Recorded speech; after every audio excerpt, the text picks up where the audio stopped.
Bonjour, vous écoutez Florence Thérapie, le podcast qui vous donne des clés pour basculer du mode problème au mode solution.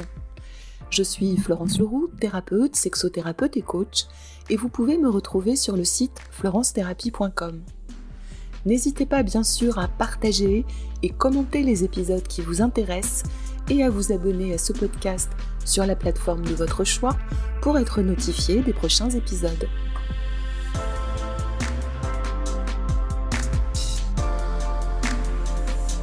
L'épisode 2 vous explique en quoi il est important de sélectionner avec soin ce qui nourrit et occupe votre esprit.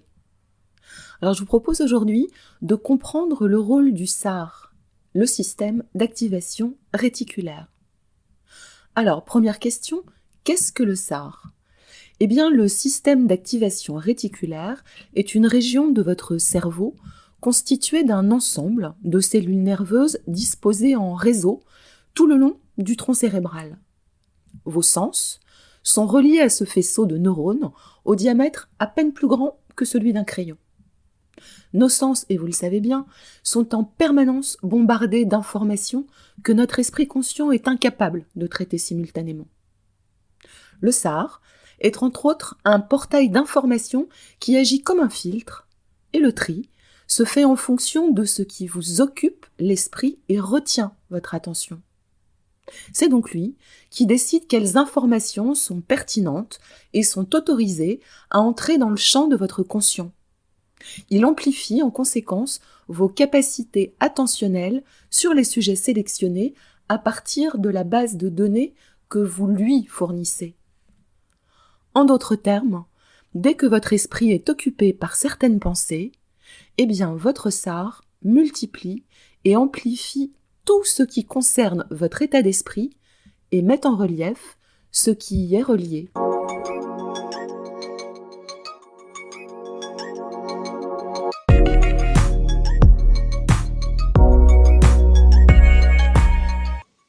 Alors vous entendez l'explication, mais peut-être avez-vous du mal à réellement comprendre le processus. Et peut-être même en doutez-vous. Alors pensez à ces quelques exemples qu'on connaît tous. Quand vous décidez d'acheter une voiture d'une certaine marque, n'avez-vous pas remarqué que vous avez tendance à voir cette marque beaucoup plus souvent que d'habitude ?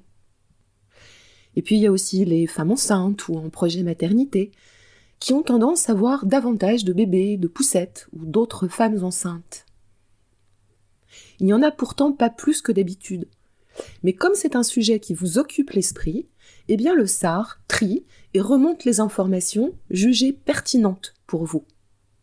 Mais dès que ces sujets ne sont plus considérés comme prioritaires par votre SAR, vous n'en verrez plus autant. Et c'est normal.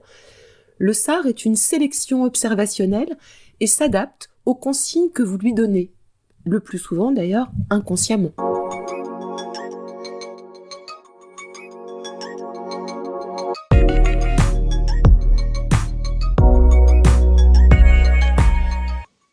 Je voudrais aussi attirer votre attention sur le fait que le rôle du SAR n'est absolument pas de vous rendre heureux ou malheureux, mais simplement de porter à votre conscient et d'amplifier les informations jugées pertinentes en fonction de ce qui vous occupe l'esprit.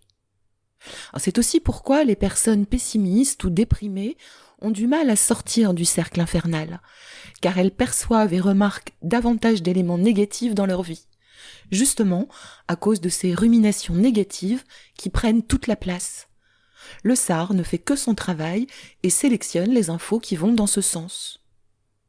A contrario, le SAR peut aussi devenir un allié naturel et puissant pour nourrir vos projets, vos objectifs.